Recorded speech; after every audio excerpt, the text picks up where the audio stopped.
Lesson 3, Resource 3, the area of a cylinder wall. Well, a cylinder is just a tube, and if the tube has caps on the end, those caps are circular. I want you to be able to calculate the area of the wall of the cylinder.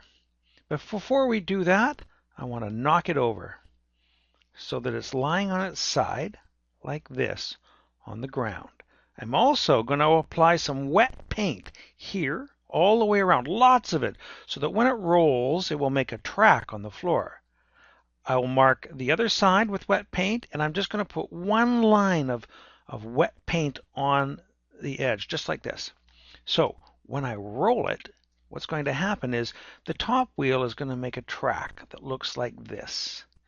The bottom wheel will do exactly the same thing. Now nothing will happen in the middle until this part right here gets down, which by the to the ground, which by which time it'll be about there. So there we go. As the cylinder continues to roll around, before it's made one complete circle, this blue strip will go up, back over the top, and come down and mark it again. Let's say right there. Right. This has just defined a rectangle with a width the same as the tube length right here. Now, the length of it is just the same as the circumference of the circle, which is why we've got such a big reference over here to circle circumference, because I would like to find the area of the cylinder wall. How many squares does it take to wrap it? If it was a can of soup, what would the label area be? Of course, it's the width times, wait a minute, what's the distance around a circle? 2 pi r. So if we wanted to, we could say that the area of a cylinder wall is, well, any rectangle is length times width, but I'm going to call it the width times 2 times pi times r, because that's the length of it. Let's have a look at an example.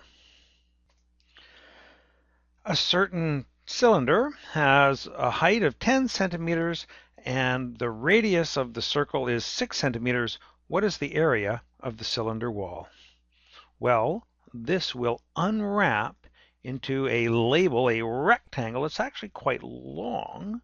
It's still 10 centimeters high, but the radius of the circle being 6 centimeters means that the distance from this part to this part, the circumference of the circle, is 2 times pi times 6, 2 pi r. Over here I'm going to work that out. Circumference is 2 times, now pi is approximately 3.14 times 6, which is the radius of the circle. My calculator shows that to be 37.68 centimeters. Now, we're not finished. The question was, what is not the length, not the width, but the area? So I'm going to have to go length times width here. So the answer is that the area of the wall of the cylinder is the length, or the width, 10 centimeters times 37.68 centimeters, which is equal to 376.8 centimeters squared. And if you just want a sense of what that is, if we measured all the centimeters and made the squares here, well, those are columns, and the rows, there would be 376 and just a little bit of those. That is the answer. I hope this helps. Thanks.